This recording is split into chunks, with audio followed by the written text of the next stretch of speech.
किती प्रेरणादायक ठरते छत्रपती शिवाजी महाराज यांच्या व्यवस्थापन कौशल्यावर. श्री आदिशक्ती तुळजाभवानी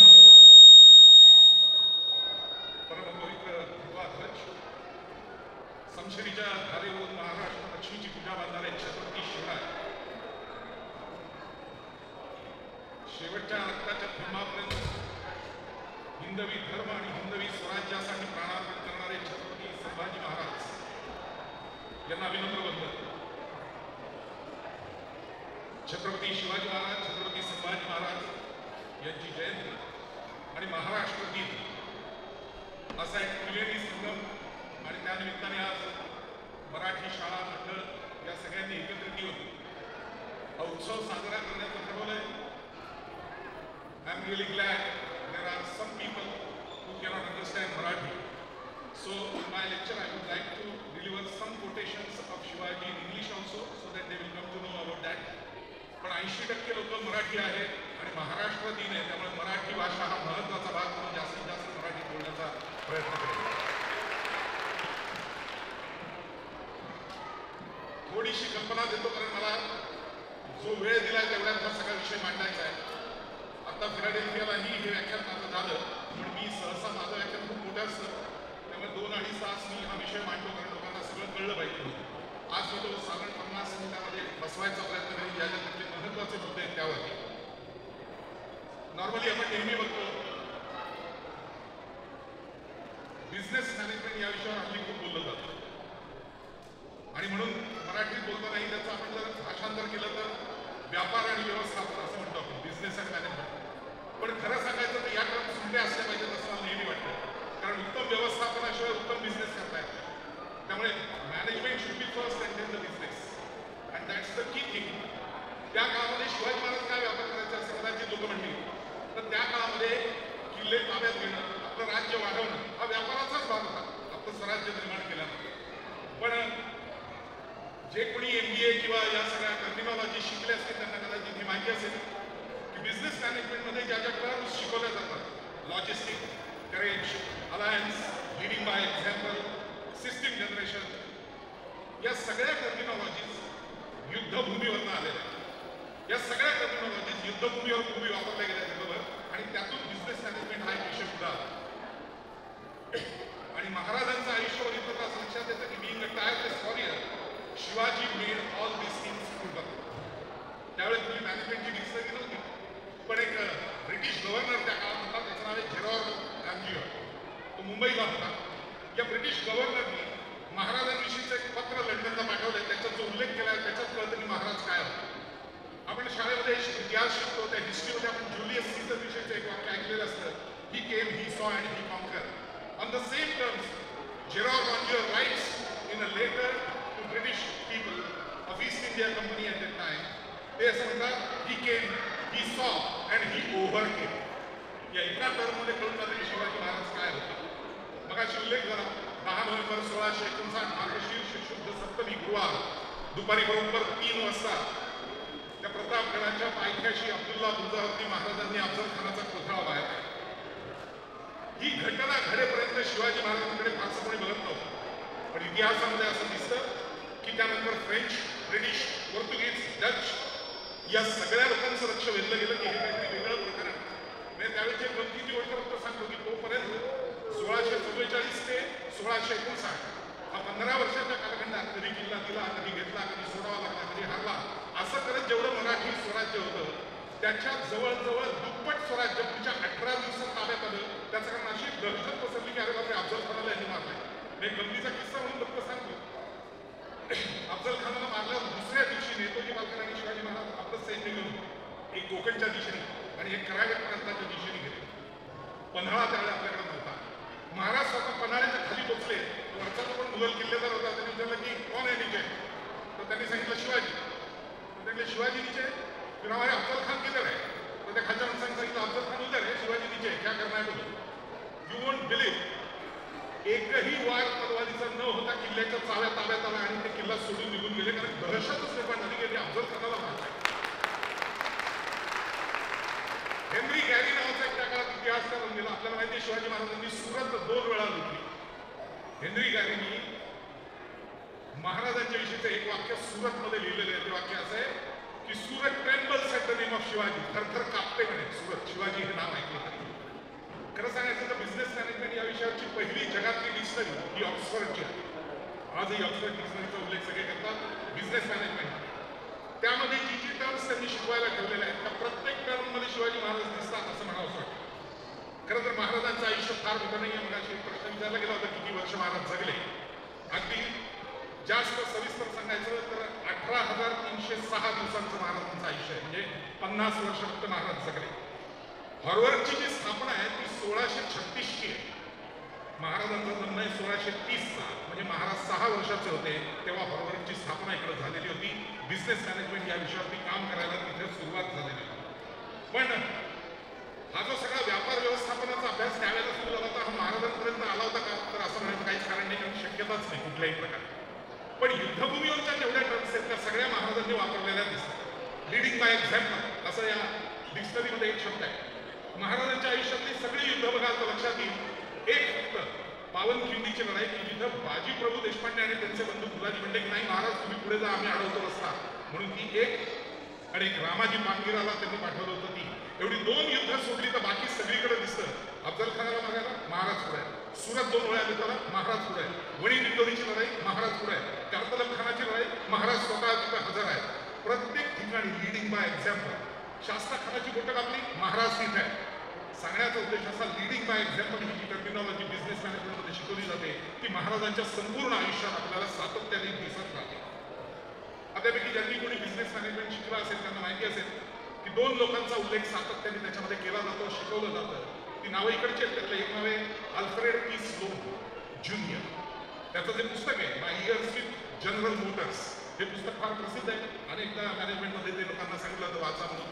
त्याच्या आजपर्यंत जवळजवळ 19 आवृत्त्या निघाल्या आहेत आणि त्याची आत्ताची जी लेटेस्ट 2 वर्षापूर्वी 19वी आवृत्ती आली त्याचं ब्लर बघाल तर लक्षात येईल ते ब्लरवरती बिल गेट्सनी आपलं मत दिलेलं आहे. तो असं म्हणतो आजही ज्या ज्या व्यापारात किंवा व्यवस्थापनात मला कधी काही प्रश्न पडतात किंवा मी हे पुस्तक पुन्हा एकदा बाहेर काढतो माहिती बरोबर असतं काही पानं चालतो आणि मला बरं वाटतं. ते जे पुस्तक आहे my years with General Motors Alfred P Sloan हे एक पुस्तक सजेस्ट केलं जातं अभ्यास करण्यासाठी बिझनेस मॅनेजमेंट. दुसरं एक पुस्तक सांगितलं जातं मेड इन जपान. सोनी कॉर्पोरेशनचा जो पहिला अध्यक्ष होता आकिओ मोरिता ज्यांनी ते सुरू केलं सोनी कॉर्पोरेशन त्याचं पुस्तकही सांगितलं जातं. त्या आकिओ मोरिताच्या पुस्तकामध्ये फार सुंदर वाक्य आहे. तो असं म्हणतो the nature of the business is to absolute your own product. If you don't do it your competitors will do it for you. आपलं रोज जे काही व्यापारशास्त्र आहे साधी गोष्ट बघा आपण बहुतेक लोक आता अमेरिकेतले सगळे ॲपल जास्त वापरतात. अँड्रॉइड फोन तरी वापरत असतात कुठलेही तरी बघा दर काही दिवसांनी एक नवीन मॉडेल येतं. काही सोयी काढलेल्या असतात नवीन काहीतरी दुसरं दिलेलं असतं आणि आकर्षित केलेलं असतं तिथे घ्यायला पुन्हा लोकांच्या रांगा लागतात. आपलं स्वतःचं प्रॉडक्ट दरवेळेला आपण बदलतं ठेवत राहावं लागतं तर बिझनेस मोठा होतो असं ते म्हणतात. महाराजांची युद्धनीती बघितली तर लक्षात येते की महाराजांनी कधी ते प्रॉडक्ट आहे एका प्रकारे राज्य मोठं करण्यासाठी एक युद्धनीती दुसऱ्या वेळेला वापरलेली. अफजल खानाच्या वापरली, शाहिस्ते खानाच्या वेळेला वेगळी, कारतलब खानाच्या वेळेला वेगळी. सुरत लुटताना सुद्धा 2 प्रकारे लुटलेली आहे त्यांनी 2 वेळा लुटली तरी. 1664 1670 2 वेळा सुरत महाराजांनी लुटली. 1664ला महाराज घोडे घेऊन गेले होते की घोड्यांवर सगळी लूट लाभ होऊन ते घेऊन आले. पण त्यांच्या असं लक्षात आलं की इतके दहशत बसली या सगळ्या मुलांना बेरोजगारांना वगैरे की आपला पाठलाग करत मागं कोणीच आलं नाही सुरत लुटल्यावर. म्हणून दुसऱ्या वेळी महाराजांनी असा विचार केला जरा जास्त लूट आणता येईल म्हणून महाराजांनी यावेळेला ठरवलं की आपण घोड्यांवर जाऊ पण लूट आणण्यासाठी बैल घेऊन जाऊ कारण बैल जास्त उचलू शकतात आणि म्हणून महाराज बैल घेऊन गेले. यावेळेला मात्र उलटं घडलं. त्यांचे 3 सरदार आणि त्यांच्या काही चौक्या या महाराजांचा पाठलाग करत आल्या म्हणून नाशिकजवळ वणी दिंडोरीला लढाई झाली. पण महाराजांनी सगळ्यांचा पराभव केला. त्यामुळे तो विषय महत्वाचा नाही. सांगण्याचा उद्देश दरवेळेला स्वतःची नीती महाराज बदलताना दिसतात असं नेहमी वाटतं. आणि याच्यामध्ये आणखी एक टर्मिनॉलॉजी शिकवली जाते करेज. फारच फार महत्वाचं असतं आणि ते महाराजांच्या आधी इतकं होतं की अनेकदा लोक म्हणायचे की तुम्ही स्वतःहून राजा असून इतकं धाडसाने कसं काय करू शकता. महाराजांनी मी नाही तर कोण करणार, पहिला मी मग माझ्याबरोबर बाकीचे सगळे. एक ॲबे बॅर्थेलिनो कारे नावाचा एक फ्रेंच प्रवासी भारतामध्ये आला. त्याचे अनेक कागदपत्र उपलब्ध आहेत. हा रोह्याला अष्टमीजवळ खाली गेला होता साधारणतः 1672च्या सुमारास म्हणजे महाराजांच्या राज्याभिषेकाच्या काही दिवसात. तिथे गव्हर्नर ऑफ चॉल म्हणून एक महाराजांची चौकी होती.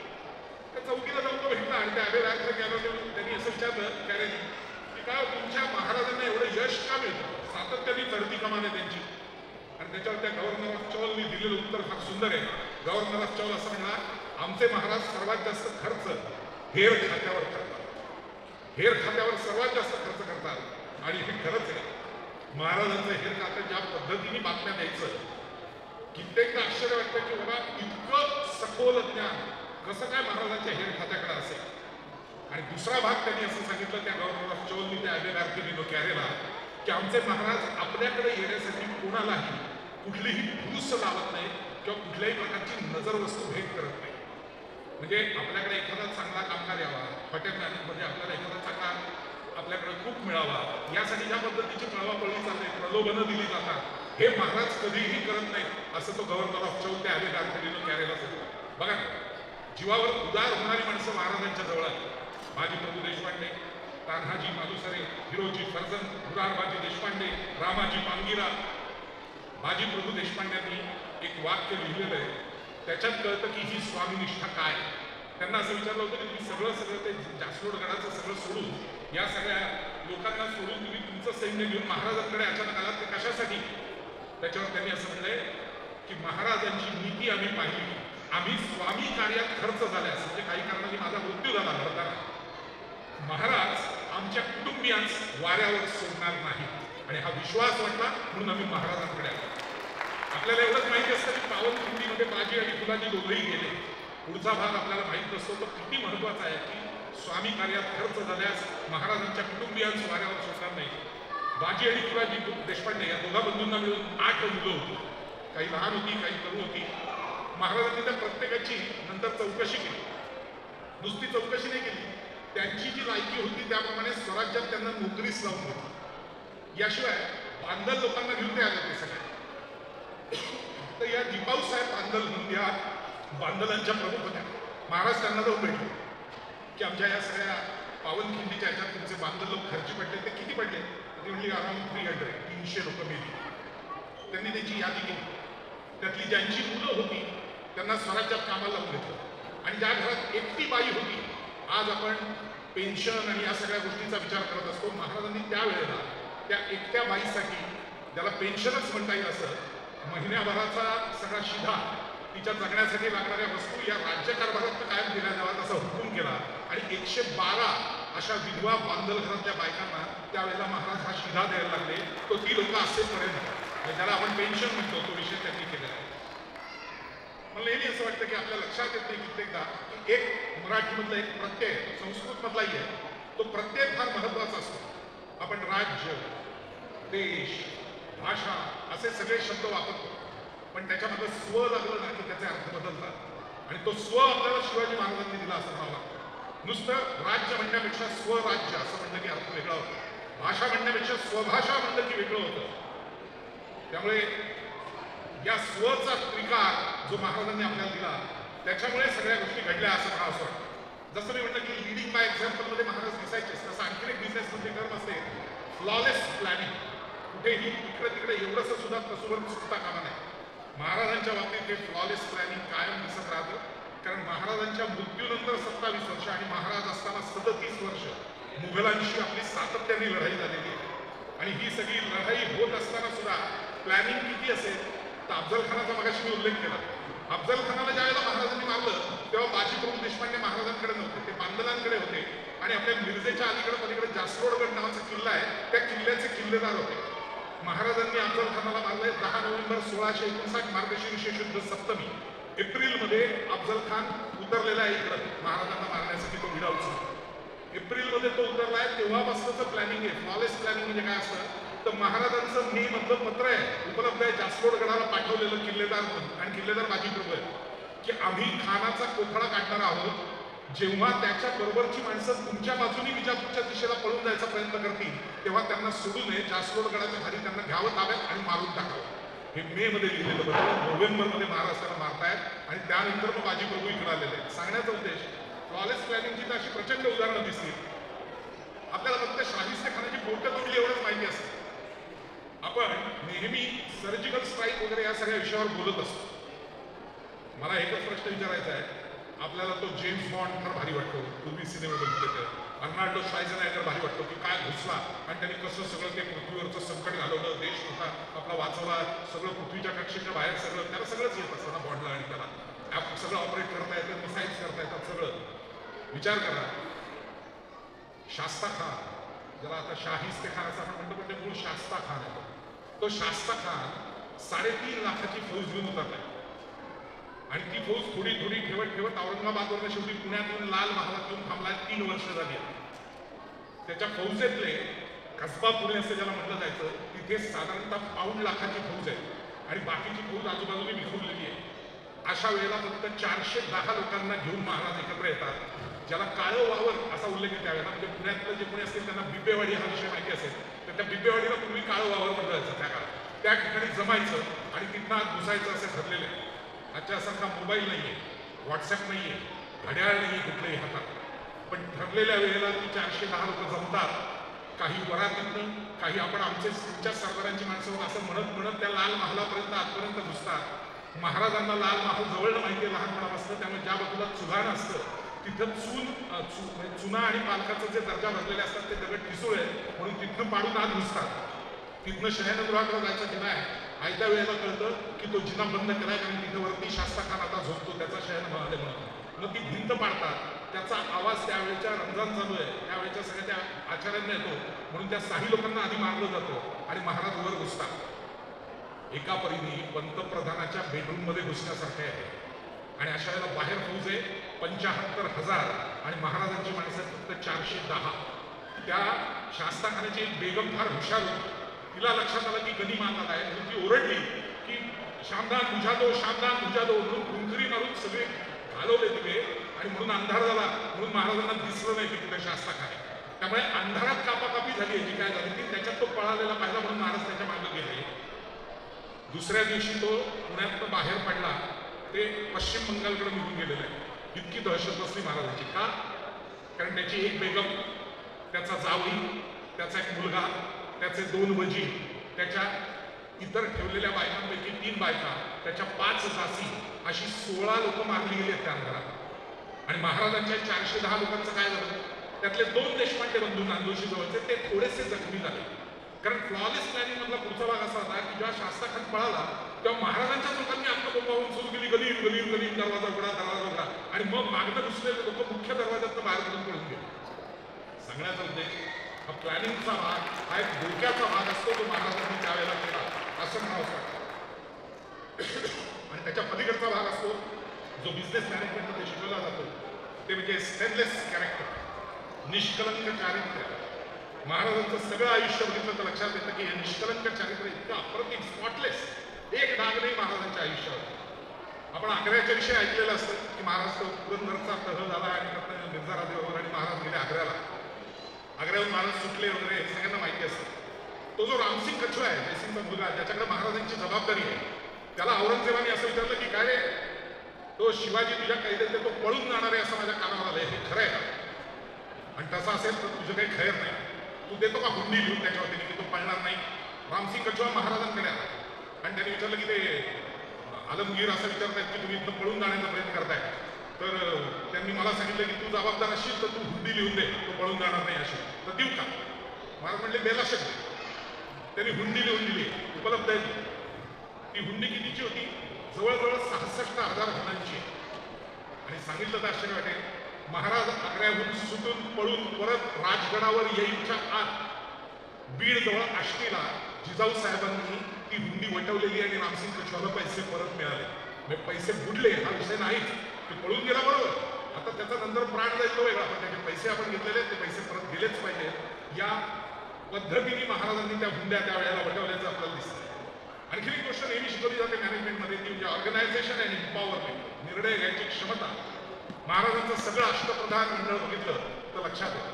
खरं तर या सगळ्या गोष्टी आपल्यापर्यंत आल्या कुठनं, तर 74च्या राज्याभिषेकानंतर महाराजांचं अष्टप्रधान मंडळ तयार झालं. त्याच्यात एक होतं अमात्य मंडळ, रामचंद्रपंत अमात्य. या रामचंद्रपंत अमात्यांविषयी आपल्याला फारशी माहिती नसते. ते दीर्घायुषी होते, 97 वर्ष जगले. त्यांनी स्वतःच्या आयुष्यात 6 छत्रपती पाहिले. त्यांनी शिवाजी महाराजांना पाहिलं, संभाजी महाराजांना पाहिलं, राजाराम महाराजांना पाहिलं, दुसरे शिवाजी पाहिले त्यांनी. शिवाजी महाराजांचे एक नात, राजारामांचे पुत्र संभाजी ज्यावेळेला गादीवर आले तेव्हा त्यांनी रामचंद्र पंत आम्हाला त्यांना विचारलं की काय आम्ही असं ऐकलं की आमचे आजोबा अतिशय कठोर शासक होते आणि त्यांनी राज्यकारभार कसा सगळा आखावा याचा आदर्श उदाहरण लोकांना घालून दिलं होतं तर ते खरं आहे का? रामचंद्र पंत वयस्कर होते. ते म्हणले हो मी स्वतः अनुभवलंय ते कारण मी अष्टप्रधानातच आहे ना. ते म्हणले मग आम्हाला कळेल का आमच्या आजोबांनी काय केलं होतं आणि म्हणून रामचंद्र पंत आम्हाला त्यांनी अष्टप्रधानांची कार्य लिहून काढली म्हणून आपल्यापर्यंत हे सगळं पोचलं की महाराजांनी व्यवस्थापन कशा पद्धतीने त्या काळामध्ये केलेलं आहे. No compromise on core values असा एक विषय नेहमी बिझनेसमध्ये शिकवला जातो. त्यातलं एक छोटं उदाहरण सगळ्यांना माहिती असतं. रांझ्याच्या पाटलाचं उदाहरण आपल्याला सगळ्यांना माहिती असतं की रांझ्याच्या पाटलाला त्यांनी बदफैलीपणा केला वगैरे वगैरे. त्यातला गमतीचा भाग सांगतो. हे रांजगाव पुण्याच्या अगदी जवळ आहे. फार पूर्वी म्हणजे निनाद पेडेकर वगैरे आम्ही त्या रांझ्याच्या पाटलाच्या घरी गेलो होतो. कारण त्या रांझ्याचे पाटील म्हणजे पाटील हे पद आहे पण त्यांचं मूळ नाव आहे बाबाजी बिन भिकाजी गुजर. त्या गुजरांच्या वाड्यावर आम्ही गेलो तर तिथं त्यांनी आम्हाला एक ताम्रपट दाखवला की हा शिवाजी महाराजांचा ताम्रपट आमच्याकडे आहे. अरे वा छान. तो सगळा मोडीत आहे. तर तो मोडीतला ताम्रपट वाचताना असं लक्षात आलं की त्यांनी त्याच्यात महाराजांनी असं लिहिलंय की तुझ्या पूर्वज म्हणजे तो जो पण रांझ्याचा पाटील आपण म्हणतो तर त्याचं नाव आहे की बाबाजी बिन भिकाजी गुजर यांनी बद अमल केला असा शब्द आहे. बदफैलीपणा पण नाही. बद अमलचा अर्थ एवढाच असतो की त्या काम करणाऱ्या बाईचा हात धरून तिच्याशी काहीतरी बोलला. काही केलेलं पण नाही बाकी फक्त तिचा हात धरून शेतात बोललाय तिच्याशी. पण तेही महाराजांना मान्य नाही की परस्त्रीशी अशा पद्धतीने हात धरून काहीतरी बोलायचं. म्हणून बद अमल असा शब्द आहे आणि म्हणून त्याचा चौरंग करण्याची आम्ही आज्ञा दिली. आता चौरंगाचा अर्थ असा असतो की दंडामधनं दोन्ही हात कापायचे आणि मांड्यांमधनं दोन्ही पाय कापायचे. म्हणजे माणूस जगणार काय फक्त मधलं राहिलं चौरंग चारही गोष्टी केल्या. पण हा बाबाजी बिन भिकाजी गुजर जरा धष्टपुष्ट होता त्यामुळे प्रचंड रक्तस्राव होऊनही तो जगला. अरे बापरे म्हणजे जगला आता काय. त्याचा पुतण्या गेला महाराजांकडे. तो म्हटला तुम्ही सांगितलेली शिक्षा तर भोगली माझ्या काकाने चौरंग केला तो सगळा जगलाय पण आता तो जगलाय तर त्याला जगू कसं. खायला प्यायला त्याला स्वतःच्या हाताने काहीच करता येत नाही पाय काही खात नाही. आणि म्हणून महाराजांनी 4 खंडी जमीन त्या ताम्रपटात लिहिलंय की बाबाजी बिन भिकाजी गुजराला जगवायसाठी शेती करायला तुम्हाला देत आहोत असा तो सगळा ताम्रपट त्या बाबाजी बिन भिकाजी गुजराच्या घरात. आणखीन एक गोष्ट असते HRD हा विषय आणि डिपार्टमेंट नेहमी शिकवलं जातं. Human resource development HRD and retention असा एक विषय बिझनेस मॅनेजमेंटमध्ये कायम शिकवला जातो. सुरतेमधल्या फक्त 2 गोष्टी सांगतो म्हणजे लक्षात येईल की महाराजांचं केवढं लक्ष बारीक असेल सगळ्या गोष्टींमध्ये. 1664 आणि 1670 2 वेळा महाराजांनी सुरत लुटली. महाराजांची स्वतःची बागा आहे म्हणजे घोडे किती आहेत 40,000 आणि एक स्वतंत्र अश्व नियोजन नावाचा विषय आहे की घोड्यांना फिरवायचं कसं त्यांना खायला किती घालायचं युद्धावरच्या घोड्यांकडनं काय काम करून घ्यायचं त्यांना रोज एकदा तरी समशेरीची सवय व्हावी म्हणून त्यांच्या घाजी कशा लावायच्या डोळ्यावरच्या इतपासच सगळं आहे. आपण 2 शब्द नेहमी ऐकत असतो बारगीर आणि शिलेदार आणि मग आपण म्हणतो हो इतिहासात ते बारगीर ते शिलेदार आपल्याला त्याचे अर्थ खरं तर काही माहिती नसतात. त्याचा अर्थ साधे आता सांगतोय स्वतःचा घोडा घेऊन जो राज्यासाठी लढतो तो शिलेदार आणि ज्याच्याकडे घोडा नाही म्हणून महाराजांच्या बागेतला घोडा घेऊन जो लढतो तो बारगीर. त्यामुळे बारगीर हा फक्त लढतो पण घोडा नसतो त्याच्याकडे तो महाराजांकडे येतो. शिलेदार स्वतःचा घोडा घेऊन लढतो. त्यामुळे महाराजांनी ज्यावेळेला हे सगळं केलं तेव्हा मोरोपंतांनी महाराजांना विचारलं की सुरत का लुटतोय जाऊन आपण. तर ते म्हणजे सगळ्यात मोठं औरंगजेबाचं व्यापारी केंद्र आहे ते आणि त्यांनी पुढे असं म्हणजे मी जर सुरत लुटली तर त्याची दाढी जाळल्यासारखं मी म्हणजे अगदी तोंडाजवळ आलेला त्याचा घास काढून घेतला मी आणि सुरत त्यासाठी मला लुटायची. सभासद बखरमध्ये या सुरत लुटीचा एक उल्लेख आहे. महाराज लिडिंग बाय एक्झाम्पल होते त्याचं उदाहरण आहे ते वाक्य असं म्हणावं असं वाटतं. सभासद बखरमध्ये असं लिहिलंय खासा राजा बख्तर घुगी घालून म्हणजे चिलखत बख्तर घुगी म्हणजे हेल्मेट बख्तर घुगी घालून उभा राहिला आणि पुढं त्या सभासद बखरमध्ये लिहितात मणिबिंदोरीला जी लढाई झाली लोक मागणं आधी सुरत उठल्यावर तर त्याच्याविषयीचं वाक्य आहे नामांकित वजीर बंदिस्त केले. किती 14 लोक जी मागणं आलेली होती महाराजांचा पाठलाग करत सुरतेवरनं नाशिकपर्यंत त्या 14 लोकांना त्यांनी अटक करायला लावलेली आहे. त्यातनं एक जण मिळाला त्याचं नाव आहे इखलास खान. त्या या इखलास खानाला विचारलं की एवढं सगळं होऊन तू इतरांना वाचवण्याऐवजी पळून का गेलास तर त्याच्यावरती तो म्हणतो मला दगड व्हायची नव्हती. आता आपण शोधायला लागतो की दगड व्हायची नव्हतीचा अर्थ काय. मगाशी विचारलं गेलं की महाराजांची पहिली 26 वर्ष राजधानी कुठे होती तर ती होती राजगड. ज्यांनी राजगड पाहिला त्यांना कल्पना येईल राजगडच्या 5 किलोमीटरच्या परिसरात तो काळा दगड नाहीये ज्याच्याने राजगड बांधलाय. तर मनेस टू 7 रेटनी आम्ही त्यावेळेला हा किती दगड वापरला असेल या सगळ्याचा एकूण अंदाज त्यावेळेला केला होता की हा दगड वाहून कुठून आणला तर महाराजांकडे जे सगळे तुरुंगात असायचे त्यांना ही शिक्षा असायची की त्यांनी ते दगड वाहून आणायचे आणि माझा किल्ला बांधणारी लोक किल्ला बांधली पुढे. थोडा का नाही 3,500 टन दगड तिथं आणलेला आहे आणि त्यातनं अख्खा राजगड बांधला गेलेला आहे. त्यामुळे इथलाच खानाला हे माहिती होतं म्हणून तो पळून गेला. पण मला दगड व्हायला महाराजांकडे जायचं नाही, त्याशिवाय मी पळून गेलेलो परवडलं. पण सुरत जी दुसऱ्यांदा महाराजांनी लुटली त्यातला एक प्रसंग फार हृदयद्रावक. एकतर हेर खातं इतकं सुंदर काम करायचं की मला तर कित्येकदा असं वाटतं की महाराजांच्या हेर खात्यातली माणसं महाराजांना अशी मोहीम आखल्यानंतर जी बातमी आणून देत असतील ती इतकी भयानक असेल की एखाद्या वेळेला त्यांना हिरोजीने असं सांगितलं असेल की इतर कोणी की तुम्ही आता जाताना सोडताना त्या मुख्य चौकातनं समोर जर पांढरं पागोटं घालून येणारा माणूस दिसला तर त्याच्या उजव्या खिशात 3 रुपये 12 आणे सापडतील, डाव्या खिशामध्ये 1 सोन्याची अंगठी सापडतील. इतक्या डिटेलिंगमध्ये असायचं. म्हणजे कुठल्या व्यापाऱ्याला लुटताना त्याच्या कुठल्या खोलीत त्याची तिजोरी आहे, त्याच्या चाव्या कुठे असतील, इथपर्यंतची वर्णनं महाराजांकडे होती. तर महाराजांकडे आणखी असं वर्णन आलं होतं. एक मोहनदास पारख नावाचा डच लोकांचा खूप मोठा व्यापारी होता. अगणित संपत्ती होती सुरतमध्ये त्याच्याकडे. तर त्याचं नाव महाराजांच्या यादीत होतं की हा मोहनदास पारख खूप धनाढ्य आहे सुरतमध्ये. मोहनदास पारख 3 महिने आधी वारला आहे आणि नेमकी महाराजांची 1670ची ही मोहीम आहे. मोहनदास पारखचा मुलगा आहे आणि त्याला कळलं की शिवाजीची लूट आली आहे. संध्याकाळी सगळ्या सुरतमध्ये किंकाळ्या सुरू झाला, आगी लावणं सुरू झालं, तलवारींचा खणखणाट सुरू झाला.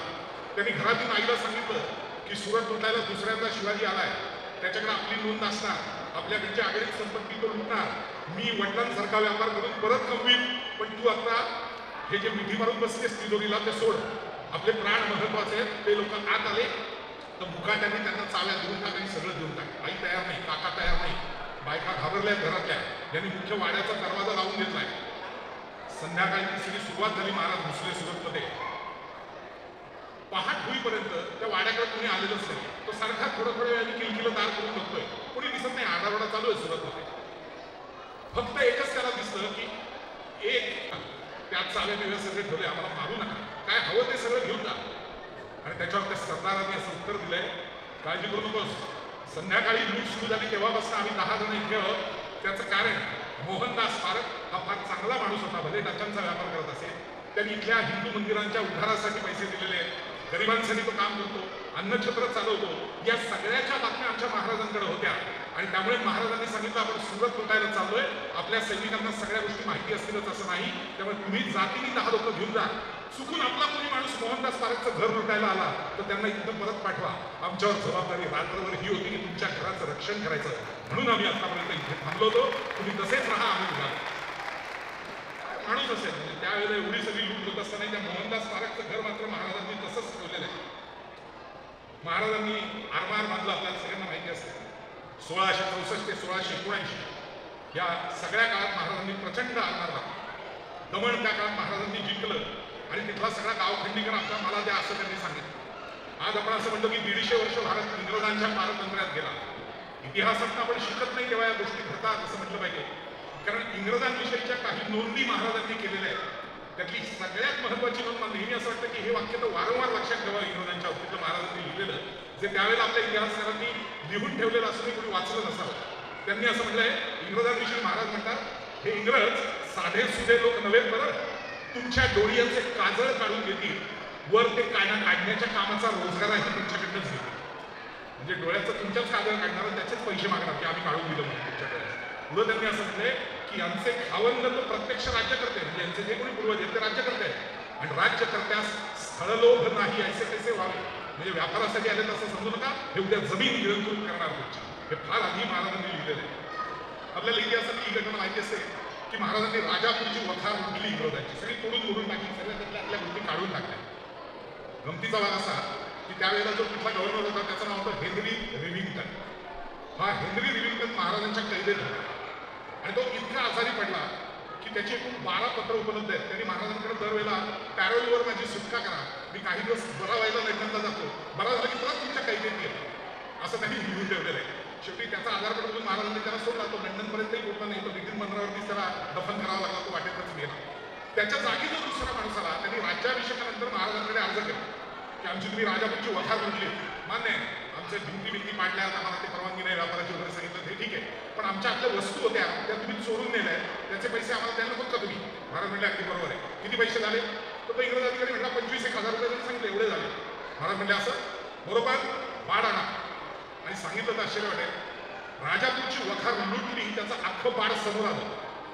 एका होनापासून काय काय महाराजांनी त्यांच्या वखारीतलं उचललेलं होतं सामान, त्याची यादी होती, त्याची अपेक्षित समोर किंमत होती आणि एकूण लूट 9,000 रुपयाची आहे असं महाराजांनी लिहिलं होतं. तो चाटच पडला की आपलीच लूट आपल्यापेक्षा जास्त सविस्तर याच्याकडे दिलेली. आणि मग महाराजांना घ्यायची असेल तर 9,000 घ्या आणि सूट, जास्त बडबड नाही, 25,000 वगैरे अजिबात मिळणार नाही. व्यापार हा जो विषय असतो ना, हाही बिझनेसमध्ये फार महत्वाचा मानला जातो. यातला एक बिल ऑफ एक्सचेंज एक फार सुंदर किस्सा आहे. तो किस्सा मुद्दाम सांगतो. मुंबईच्या इंग्रजांकडे महाराजांनी शिस्त घेतलं होतं. त्याचे गोळे करायचे आणि त्यांनी मोठे गोळे करून भिंतला बंधारं पाडायचे, लोकांना उडवून यासाठी ते वापरले जायचे. या शिष्याचे पैसेच बरेच दिवस गेले नव्हते. शेवटी तो जेव्हा मांजर होता, त्यांनी शेणवी नावाचा एक वकील नेमला. त्या वकिलांनी हे सगळं दिले. तो दुभाषा पण आहे आणि वकील आहे. त्याला सांगितलं जाळे जरा ते रायगडावर जाऊन सगळे पैसे घेऊन नाही गेला. झालं तो शेणवी मुंबईहून निघाला, ते रायगडावर आला. रायगडावर आला, त्याला सांगितलं की अहो बरोबर आहे तुमचं, पण इथे आता ते पैसे देत नाही. तुम्हाला आम्ही असं गोवळ पोटल्याजवळ तिथं आमची चौकी आहे, प्रल्हाद विराजी नावाचे ग्रस्त तिथे आहेत, त्यांना दाखवा ही नोट आणि त्यांना सांगा एवढे पैसे द्यायला सांगितले. तिथं आमचा जो कर संकलित होतो त्यातनं तुम्हाला ते पैसे मिळतील. झालं तो शेणवी बोलत त्या सुरत मार्गे वगैरे असा रस्त्याने खाली परत समुद्रातनं असं करत त्या गोवळ कोंड्याच्या जवळ पोहोचला. तर तिथं खरंच महाराजांची एक चौकी होती. चौकीत आता माणूसही बसला. तो आपला आत गेला आणि म्हणला प्रल्हाद विराजी. तो माणूस वळला आणि म्हणला मी नाही प्रल्हाद विराजी, मी त्यांचा सहाय्यक आहे या चौकीतला. मग प्रल्हाद विराजी ते रायगडावर आहेत. त्याने म्हणे मला हे असं असं कागद दिलेलं आहे मोरोपंतांनी आणि एवढे पैसे तुमच्या या चौकीतनं घ्यायला सांगितलं. तो म्हणला मला तो अधिकार नाही, प्रल्हाद विराजींच्या नावाचं पत्र आहे, तुम्ही जा हे घेऊन रायगडावर का म्हणजे रायगडावर भेट घेतले. आता रायगडावर बोललं तिथं आलं आणि आता रायगडावर बोललं तिथं आलं. तिथं परत रायगडला जायचं. तो म्हणला त्याच्या मुंबईला जाऊन विचारून काय करायचं, म्हणून तो मुंबईला गेला. जेराव राज्यावर त्याला म्हणला तुझ्याच्याने काही होणार नाही, मी माझा एक दुसरा अधिकारी देतो, तो अधिकारी तुझ्यावर देईल. आणि म्हणून फ्रान्सिस मॉलिवेर नावाचा दुसरा अधिकारी त्यांनी दिला. तो रायगडावर गेला. आला तर आधी खालीच ठेवला त्यांना आणि त्यांना सांगितलं कशासाठी आला, ते पैसे आम्हाला वसूल करायचे त्यासाठी. महाराज सुद्धा म्हणजे महाराज दक्षिण दिल्ली यायला गेले. मग वरती कोण आहे, मोरोपंत आहे. मोरोपंतांकडे जाऊन काय करणार, बघा विचारून मोरोपंतांना भेटले. तर मोरोपंतांकडे माझ्याकडे काही अधिकार नाही पैसे द्यायचा, पण तुम्ही एवढ्या लांब तिकडं गोळकुंड्यात जायची गरज नाही. हे इथं जवळ आमचा अलिबाग आहे, त्या अलिबागला एक छान चौकी आहे छोटी. तिथं नारळ सुपारी तांदूळ हे टॅक्स म्हणून मिळतं. तुमचे जेवढे पैसे आहेत तेवढ्याचं नारळ सुपारी आणि तांदूळ उचला आणि दिला. म्हटलं अहो पण हा अधिकार मला नाही, हे जरा मंदिरला विचारावं लागेल. या की म्हणजे रायगड कुठं पळून जातो, जा मुंबईला विचारून या, सांगितलं की मी ऑर्डर काढतो. जेरोड रंजीवर आणि शेणवी गेले मुंबईला. फ्रान्सिस मॉलिवेर जेरोड रंजीवर म्हटलं वेड्यात का म्हणणार, नारळ भात सुपारी कसा गोळा करताय तेवढ्याची, हा शिवाजी इतका तयारीचा आहे की आपल्याला ऑर्डर काढून देईल नारळ भात सुपारी तुमची एवढ्या पैशाची पुढच्या 3 महिन्यात घ्या आणि खाली सगळ्या गावात दवंडी पिटवेल. 3 महिन्याची नोटीस दिलेली आहे, 3 महिने कोणी टॅक्स भरू नाही. त्यामुळे 3 महिने तिथं काहीच जमा होणार नाही. 3 महिन्याने आपली नोटीसही व्हायला नाही, त्यापेक्षा दुसरं काहीतरी व्हायला. असं करत करत शेवटी मध्येच महाराजांनी त्यांच्याकडनं पितळ्याचा कोठा मागून घेतलाय, त्याचेही पैसे ऍड होत गेले. शेवटी 1.5 वर्ष झालं पैसे काही मिळत नव्हते, वाढतच गेले होते आणि शेवटी महाराजांची आणि या फ्रान्सिस मॉलिवेरची भेट झाली. पण महाराजांनीच पहिला अंदाज सांगितला काय रायगडावर सगळे पैसे काय मागताय, अरे तुम्ही देणार, तुम्ही काय ओरडताय आमच्यावर, एवढे किती द्यायचे, थोडे एवढे एवढे द्यायचे. हे आधीच सांगतो तुम्हाला रायगडावर पैसे नाही येत. म्हणजे काय म्हणजे पैसे घ्यायला बोलवलं नाही, तुम्हाला पाहिजे असेल तर सोनं किंवा चांदी मिळेल. बरं म्हणजे सोनं किंवा चांदी काय करू, बरोबर ठरवा काय. तो फ्रान्सिस मॉलिवेर म्हणला चांदी तर चांदी, आता चांदी द्या म्हणा, मी घेतो आणि जातो.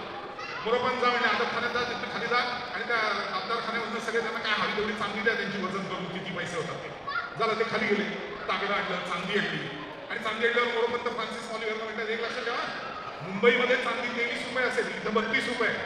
म्हणलं का महाग का, म्हणजे इथं आणायची गडावर चढवायची त्याची हमाली वाढते ना म्हणले, त्यामुळे इथं 32 रुपये नाही, हवी असेल तर घ्या. शेवटी 32 रुपये तर 32 रुपये असं करून जी काही एवढीशी चांदी मिळाली त्या सगळ्या व्यवहारात ती घेऊन तो फ्रान्सिस मॉलिवेर मुंबईला गेला. ब्रिटिशांची 2 पत्र आहेत, एक व्यवहार चालू होता त्यावेळी एक प्रेस नोट सारखी नोट जेरॉर्ड रॉजरनी पाठवली आहे लंडनला. त्याच्यात त्यांनी असं म्हटलंय की अजून काही हातात पैसे आलेले नाही, तर त्याच्यात तो एकच वाक्य म्हणतो, I got nothing accept hello promises, पोकळ आश्वासनाशिवाय काही मिळालं नाही. आणि जेव्हा सगळा व्यवहार 1.5 वर्षांनी संपला त्यानंतर त्यांनी इंग्लंडला शेवटची नोट हा सगळा व्यवहार संपल्याची पाठवली आहे. त्याच्यात त्यांनी असं म्हटलंय की 1.5 वर्ष चाललेला सगळा शिवाजीबरोबरचा व्यवहार संपला आणि लक्षात असं आलं की या संपूर्ण व्यवहारात ब्रिटिशांना 22.5% तूट आलेली आहे, लॉस ऑफ 22.5%. सांगण्याचा उद्देश शत्रूशी कशा पद्धतीने का व्यापार करावा हा विषय महाराजांकडे फार उत्तम होता. त्यामुळे नेहमी असं म्हटलं जातं की जल की शोभा कमल है, कमळ असेल तर त्या तळ्याला किंमत असते. जल की शोभा कमल है, दल की शोभा फील, म्हणजे सैन्य असेल तर हत्ती असेल तर त्याची शोभा असते. जल की शोभा कमल है, दल की शोभा फील. धन की शोभा धर्म है, धर्माने मिळवलेलं असेल तर, धन की शोभा धर्म है और कुल की शोभा शील. आणि म्हणून असेल रामदास स्वामींनी कायम असं म्हटलं, आचारशील विचारशील सामर्थ्यशील सर्वज्ञपणे सुशील. हा शील शब्द महाराजांसाठी वापरण्याचं खरं कारण ते आहे. त्यामुळे महाराजांच्या मॅनेजमेंटमधल्या खरं तर प्रचंड गोष्टी आहेत. दोन शेवटच्या गोष्टी सांगून मी माझं भाषण संपवतोय. त्या काळामध्ये महाराजांचे किल्ले किती होते सांगितलं तर आश्चर्य वाटेल. महाराज जेव्हा गेले तेव्हा अगदी मद्रास चेन्नई ज्याला म्हणतो तिथल्या साजिरा गुजरापर्यंत जाऊन 172 आणखी किल्ले महाराजांनी जिंकले आणि एकूण महाराजांच्या किल्ल्यांची संख्या होती हिंदवी स्वराज्याची 360. आणि महाराजांनी त्यावेळेला व्यवस्थापनात असं सांगितलंय की जवळजवळ 1,70,000 किल्ल्यांच्या डागडुजी संख्या बाजूला ठेवली. तर मोरोपंत म्हणले एवढे पैसे कशासाठी आपले किल्ले चांगले असताना. तर महाराज किती द्रष्टे असतील. महाराज असं म्हणतात, मी मेल्यानंतर, आम्ही काही अमरत्वाचा पट्टा घेऊन आला नाही, मी मेल्यानंतर तो दिल्लीश्वर मराठेशाही संपवण्याला उतरणार हे नक्की. आणि तो दक्षिणेत उतरल्यानंतर माझा एक एक किल्ला एक एक वरीस लढेल. याचा अर्थ 360 किल्ले म्हणजे 360 वरीस औरंगजेब एवढा जगत नाही. हे महाराजांचं उत्तर आहे. 27 वर्षातच मेला, मराठेशाही संपली नाही, हा महत्वाचा भाग. त्यामुळे फॉरेन बायोग्राफीज ऑफ शिवाजीमध्ये जे म्हटलेलं आहे की he was the man whose rising was unfounded and whose capacity was superior to his vision. A great warrior, a great politician, capable of understanding, undertaking everything.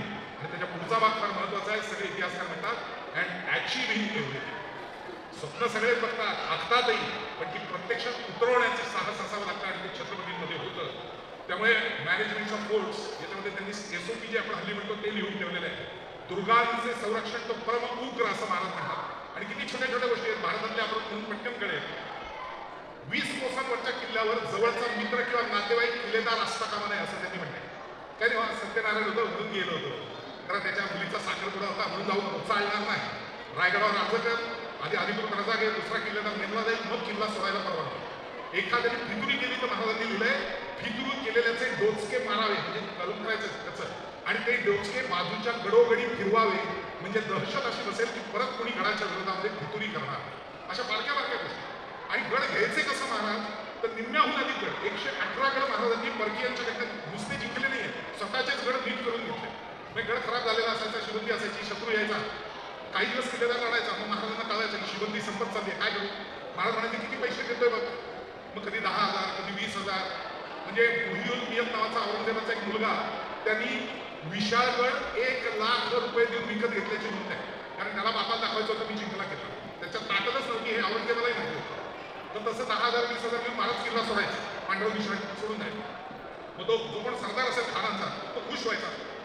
मग त्यांच्याकडे एक पद्धत होती, चाबीदान समारोह. म्हणजे काय, गडाच्या मुख्य दरवाजाची चांदीची चावी करायची, ती रेशमी वस्त्रात गुंडाळून घेऊन जायचं आणि ती दरबारात द्यायची. मग ते मोठ्या दौडायचे, हजरत दिल्लीला आहे असं म्हटलं की काहीतरी चांगली बातमी. आणि एखादी वाईट बातमी असेल तर कमरेचा शेणाकडून तोंडासमोर ठेवून गलत खबर आहे असं म्हणायचं. पहा म्हणायचं हजरत दिल्लीला आहे, तो कोणी शहा आला नसेल तर म्हणायचं काय हो, तो सांगायचं शिवाजीचा किल्ला जिंकला. हो हो, मग त्याला काहीतरी सरदारने दिली जायची बक्षीस, किलन वगैरे हिरंग. काही दिवसात महाराजांचे हेर घुसायचे तिथे आणि सांगायचे किल्ल्याच्या मागचा पुरुष पडलेला आहे, ओणका सुटलाय मुख्य दरवाजाचा, कधीतरी शिवाजी घुसेल आणि किल्ला परत ताब्यात घेऊन डागडुजी करायला पाहिजे. मग तो म्हणायचं बरोबर आहे. मग परत शहाबाकडे जायचा आणि सांगायचं की बाबा किल्ल्याचं आपल्याच काही गुप्त हेरांनी बातमी आणली, शिवाजी परत हल्ला करेल, किल्ला नीट केला पाहिजे. तो म्हणायचा हो, मग तो त्या ठिकाणी 50,000 रुपये जाहीर करायचा. ते पैसे घेऊन तो सरकार यायचा, मग मस्त सगळा किल्ला बांधला जायचा, डागडुजी व्यवस्थित व्हायची, किल्ला मजबूत व्हायचा. झाला की महाराजांना बातमी जायची किल्ला व्यवस्थित झालाय. आणि मग एका विवेकशी दिवशी महाराज यायचे आणि जास्त लढाई न करता किल्ला ताब्यात घ्यायचा. सगळा बांधलेला त्यांच्या पैशाचा किल्ला. असे 118 किल्ले महाराजांनी ताब्यात घेतल्याची नोंद आहे. दुर्ग संरक्षणात काही विषय महाराज करायचे, त्याच्या पैशाने आपल्याकडे दिले. शेवटाकडे फक्त एक छोटीशी गोष्ट सांगतो, अगदी शेवटची आहे, त्याच्याकडे असे खूप मुद्दे आहेत. आरमाराविषयी मी बोलतो. महाराजांना जंजिरा कधी विकत घेता आला नाही. तुमच्याकडे आता हे किल्ले याच्या मॉडेलची स्पर्धा झाली, त्यात मला वाटतं कोणीतरी जंजिरा केलेला आहे. मुळामध्ये तो जंजिरा हा शब्द नाही आहे, तो जझीरा हा शब्द आहे. हे पाण्यावरच्या बेटाला अरबी भाषेत जझीरा म्हणतात, त्याचा अपभ्रंश झाला जंजिरा. पण सिद्धीकडनं जंजिरा महाराजांना घेता आला नाही. अगदी संभाजी महाराजांनी जिंकता जिंकता राहिले, पण तो आपल्याकडे कधीही आला नाही. तो खूप उशिराने आपल्या ताब्यात आला. महाराजांनी 3 वेळा प्रयत्न केला, त्यातल्या 2 वेळा राज्याभिषेकाच्या आधी महाराजांनी प्रयत्न केला पण मोहिमा फसल्या. तिसरा प्रयत्न महाराजांनी नंतर केला राज्याभिषेकाच्या नंतर, आणि तो मोरोपंतांच्या घरी केला. सांगण्याचा उद्देश असा की त्यावेळेला महाराजांनी असं ठरवलं होतं की सुवर्णदुर्ग आणि सिंधुदुर्गाच्या बाजूने मागणं जायचं, कारण पुन्हा हल्ला करून जंजिरा जिंकता येत नाही लक्षात आलं. मग खोल समुद्रातलं उलटं यायचं, शिड्या लावायच्या, सैन्याने आत घुसायचं आणि जी होईल ती कापाकापी, आणि मग पुढचा सैन्यासाठी दरवाजा उघडायचा मुख्य आणि दोन्हीकडनं कोंबडी करायची, शत्रूची किल्ला ताब्यात घ्यायचा, असं ठरवलं. झालं असं की त्याप्रमाणे मग सगळी आखली झाली. आता मी ही घटना सांगतोय ती साधारण 2006-07ची असेल. अलिबागमध्ये एका सिनेमाचं शूटिंग करायला मी आणि वर्षा उसगावकर गेलो होतो आणि आमचं शूटिंग त्या समुद्रात होतं आणि त्यासाठी काही ट्रॉलर तिथल्या काही मालकांकडनं भाड्याने घेतले होते. तिथल्या एकाचं आडनाव होतं पाटील, कोळी असलं तरी आडनाव पाटील होतं. शूटिंग वगैरे सगळं संपलं आमचं 3 दिवसाचं आणि आमचा प्रोडक्शन मॅनेजर आला, म्हणलं राहुली काय करणार, म्हणजे काय नाही आता निघालो, संपलं आता घरी जातो. नाही म्हणे ते जे आपले कोळी आहेत प्रमुख त्यांच्याकडनं आपण 3 ट्रॉलर भाड्याने घेतले होते 4 दिवस. त्यांची इच्छा आहे की तुम्ही संध्याकाळी जरा त्यांच्या घरी जेवायला तर तुम्ही आणि वर्षाला घ्याल का. मला काय ती नक्की वर्षालाही जर ती येणार असेल ती पण, पण मग आम्ही त्यांच्या घरी जेवायला गेलो. चांगलं मोठं घर, श्रीमंत कोळी समाजातले. त्यांच्या घरात शिवाजी महाराजांचा असा अतिशय अप्रतिम असा सिंहासनाधीश्वर असा पुतळा. मला आश्चर्य वाटलं की कोळी बांधव आणि त्यांच्याकडे शिवाजी महाराजांचा पुतळा. म्हणून मी त्या तरुण मुलाला तो माझा बघा ट्रॉलरचा त्याला म्हटलं काय तुमच्याकडे शिवाजी महाराज वगैरे एवढं सगळं वगैरे. मला खरं सांगू दादा मला काय तिथल्या इतिहासाचं कळत नाही, माझ्या काकांना बोलवतो ते सांग. आणि मध्ये काका आले आणि काकांनी विचारलं की काय हो म्हटलं शिवाजी महाराज वगैरे. हा तिथली आमची खूप जुनी हिस्ट्री आहे. आमचा एक पूर्वज होता त्याचं नाव लायजी, त्याच्या वडिलांना पाटीलकी मिळाली सिद्धीकडनं आणि आम्ही त्यावेळी नावाडी म्हणून काम करायचं त्यांच्या खात्यामध्ये आरमाराच्या.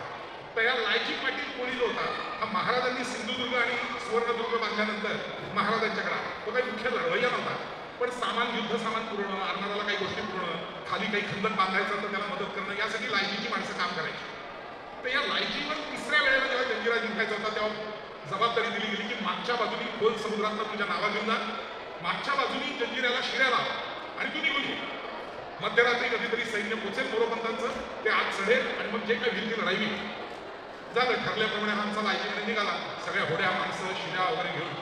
मागच्या बाजूनी पोहोचल्यावर त्याच्या असं लक्षात आलं की पुढच्या बाजूची जंजिऱ्याची भिंत आणि मागची भिंत यात फरक आहे. मागच्या बाजूची भिंत 40 फूट होती समुद्रातनं वर. म्हणलं 40 फूट म्हणजे आपल्या शिड्याचं आपल्याला चुकलं. मग त्यांनी शिड्यांना शिड्या बांधल्या आधी वेळा गेला. वरती गस्त होती पण इकडून कोण हल्ला करताय असं सिद्ध्याचं म्हणणं होतं. खोल समुद्रात कोण येणार आहे मागण्या, म्हणून ती गस्त कमी होती. तर त्या गस्तीच्या लक्षात येणार नाही अशा पद्धतीने त्यांनी 10-12 शिड्या लावल्या त्या सगळ्या भिंतीला. आता खरं सांगायचं तर लायजीचं काम संपलंय, शिड्या लावल्या जा ना बाबा, पण त्यांना नाही मोरपंथी होते तर त्यांना दाखवतो सगळं लावलं मग जा. म्हणून त्यांनी नावा सिद्ध ठेवल्या. मध्यरात्र झाली, ब्रह्ममुहूर्त आला, पहाट व्हायला आली तरी सैन्य नाही आलं. त्याला कळलं आपलं काही चुकलं का काय, की चुकली दिवस चुकला नाही, मला सांगितलं होतं त्याच दिशेला गेलं, काय घडलं ते कळत नाही. तुम्हाला आता सगळा दिवसा उजेडी कशा शिड्या बिड्या दिसल्या तर काय, म्हणून त्यांनी आपल्या लोकांना परत बोलवलं आणि अंधार संपायच्या आत सगळ्या शिड्या वरच्या लोकांना कळू नये बंदोबस्ताला अशा काढल्या, सोडवल्या, सगळ्या नावांमध्ये भरल्या आणि तो परत आपला आली आदिवारला परत आला. 4 दिवसांनी त्याला रायगडावर फरमान आलं, महाराजांनी भेटायला बोलवलंय. खवडीतून मारून म्हणजे चुकलं काहीतरी होतं आपल्याकडनं मोहीम बोंबललेली दिसते, काय घडलं माहिती नाही, जावं. कधीच बघितलं नव्हतं. पहिल्यांदा महाराजांकडे गेला लायजी पाटील रायगडावर. महाराजांनी आल्या स्वागत केलं, या लायजी पाटील या. तोंडला बोंबललं. एवढ्या मोठ्यांना माझं स्वागत म्हणजे आज आहे काहीतरी आपल्याकडनं चूक झाली मोहिम, म्हणून तो आपला मुजरा करत राहिला आणि महाराजांचा प्रश्न आला, लायजी तुम्हाला पाटील कुणी केलं. म्हणलं आता तो संपलंच म्हणला, पाटील कुणी केलं विचारलं. नाही म्हणजे आमच्या पूर्वजांना केलं, मला नाही, पूर्वी त्यांना सिद्धीने पाटील केले. महाराज बोलले आणि म्हणजे बरोबर आमचा शत्रू जर लायजीच्या वडिलांना पाटील करू शकतो तर आम्ही सरपाटील केलं पाहिजे, त्यांना सर पाटील की द्या. आता तो पूर्णच खाचला, काहीतरी झालं, जबरी माझ्याकडनं मोहिमेचा गोळ झाला, महाराज असं बोलतायत म्हणजे. म्हणून तो म्हणला महाराज काही चूक झाली असेल तर सरळ सांगा, असं का बोलताय. अरे म्हणजे चूक कुठली, फार मोठं काम केलंस तुला माहिती का म्हणले. म्हणलं काय काम केलं मोठं काम. महाराज म्हणले अरे मोरोपंतांचं सैन्य का पोहोचलं नाही हे मला माहिती आहे म्हणतो. तू वरच्या लोकांना न कळत शिड्या लावल्यास, परत न कळत ते काढून घेऊन आलास, म्हणजे ती बाजू अजून युद्धासाठी माझ्यासाठी ठेवलीस, म्हणून तुला सरपाटील केलं. तो खुश झाला. मग महाराज म्हणजे बरोबर लायजींना पालखीचा मान द्या. आता तो हसला, तो म्हणला पालखी कशाला. ते म्हणजे का, म्हणला निम्म आयुष्य पाण्यावर जाते, त्या पालखीत तुम्ही बसणार कधी. महाराज म्हणजे हे बरी बरोबर. आणि मग महाराजांनी मोरोपंतांना सांगितलं आमच्या आदेशात थोडासाच बदल करा, त्याला एक संगमेश्वरी गणपत द्या आणि त्या गणपताचं नाव पालखी ठेवा. त्याप्रमाणे ते झालं. मी सांगतोय तो भाग महत्वाचा काय, मी 2006 साली शूटिंग केलं. त्यांचा आत्ताचा जो पण 18वा 20वा वंशज असेल लायकीचा तो आमच्या बरोबर तरुण होता. पण ज्या ट्रॉलर्सनं आम्ही शूटिंग केलं त्या तिन्ही ट्रॉलर्सचं नाव पालखी होतं. म्हणजे आदेश शिरपत कुठपर्यंत आला होता शिवाजी महाराजांचा तर तिथपर्यंत, आणि त्यामुळे ते नाव पालखी असं ठेवलं गेलं होतं. सांगण्याचा उद्देश खरं तर मी जेव्हा 2-2.5 तास बोलतो तेव्हा अनेक विषय मला सांगता येतात, पण आज या निमित्ताने या सगळ्या वातावरणामध्ये मला बोलता आलं याबद्दल फक्त मी शब्दाला भूषणाचा एक छंद सांगतो, कारण तीच माझीही भावना आहे शिवाजी महाराजांविषयी. भूषणाच्या छंदात भूषणाने असं म्हणलंय की ब्रह्मज्ञान सेविक सेत अत्यंत पुनित तिहू कुर्बानी राम युधिष्ठिर के वर्णे बहुनी की व्यास हसंग सुहानी भूषण के कवि कवि के राजन राजन के गुण गायन आसानी पुण्य चरित्र सिल्वा सर्जे सर्वभाय पवित्र भीत निभानी. अर्थ असा आहे की ब्रह्मदेवाच्या मुखातून निघाल्यामुळे ही वाणी अत्यंत पवित्र झाली. तिन्ही लोकांमध्ये राम आणि युधिष्ठिर यांचं वर्णन केल्यामुळे वाल्मिकी आणि व्यास यांची वाणी पावन झाली. आणि मग स्वतःबद्दल बोलताना भूषण असं म्हणतो, कवी भूषण, या कलियुगातल्या इतर अनेक नृपनरेशांच्या काव्यामधल्या वर्णनामुळे, कारण पैसे मिळतात म्हणून, माझी वाणी अपवित्र झाली होती. पण हे शिवाजी राजा, आज तुझं वर्णन केल्यानंतर ती माझी ब्रह्मदेवाच्या मुखातून आलेली वाणी आज सुद्धा पावन झाली. भूषणा इतकी माझी लायकी नाही, त्याच्या नखा एवढी सुद्धा नाही, पण आज माझी ही वाणी या निमित्ताने थोडक्यात हा विषय आपल्यापुढे मांडून पावन झाली असं म्हणावं असं वाटतं. मनपूर्वक धन्यवाद. एकदा जोरदार फक्त आपण 2 घोषणा देऊया सगळ्या लहान मुलांसकट सगळ्यांनी देणार.